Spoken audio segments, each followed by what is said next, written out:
আপনার অনেক টাকা জমা আছে, ব্যাংকে থাকুক বা যে কোনো জায়গায় থাকুক, আপনি মনে করছেন যে এখান থেকে জাকাত দিলে আমার সম্পদ কমে যাবে। সাময়িকভাবে আপনি দেখতেছেন যে কমে যাবে, কিন্তু এর পরিণাম কি হবে?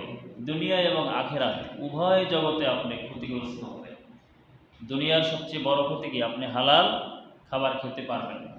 আখেরাতে কি ক্ষতি হবে? আল্লাহ বলেছেন, ওয়াল্লাযীনা ইয়াকনিজুনা আয-যাহাবা ওয়াল ফিদ্দাতা ওয়ালা ইউনফিকুনাহা ফী সাবীলিল্লাহি ফাবাশশিরহুম বিআযাবিন আলীম।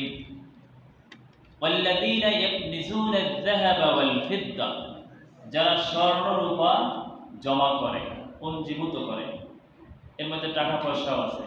এই যে সূরা হুমাযার মধ্যে আল্লাহ কি বলেছেন? আল্লাযী জামাআ মালাও ওয়া আদ্দাদা, যারা সম্পদকে জমা করে আর শুধু গণনা করে যে কত লক্ষ জমা হলো, দেখি হিসাব করে শুধু। এরকম মানুষ আছে কিনা আমাদের সমাজে? সম্পদ শুধু জমা করে, আল্লাহর রাস্তায় খরচ করে না। লক্ষ টাকা হলে এরপরে কোটির হিসাব করে, কখন কোটি হবে, এরকম আছে না?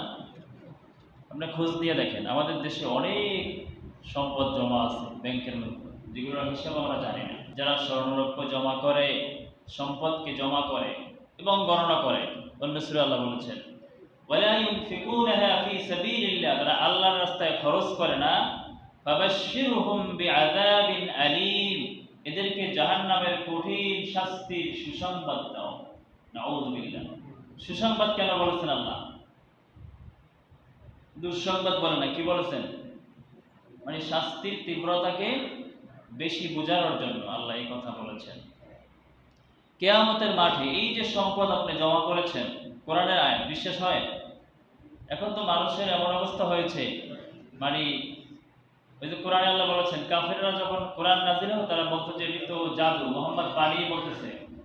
আল্লাহ বলেছেন, যদি প্রকাশ্যে এই যে কাগজে লিখিত কিতাব, এরকম কিতাব নাযিল করতাম, তারা বলতো জাদু এগুলো। আমাদের অন্তরগুলো এরকম হয়েছে, যার কারণে আমাদের বিশ্বাস হয় না। আল্লাহ বলেছেন, এই স্বর্ণ রৌপ্য টাকা পয়সা জমা করে জাহান্নামের আগুনে উত্তপ্ত করা হবে।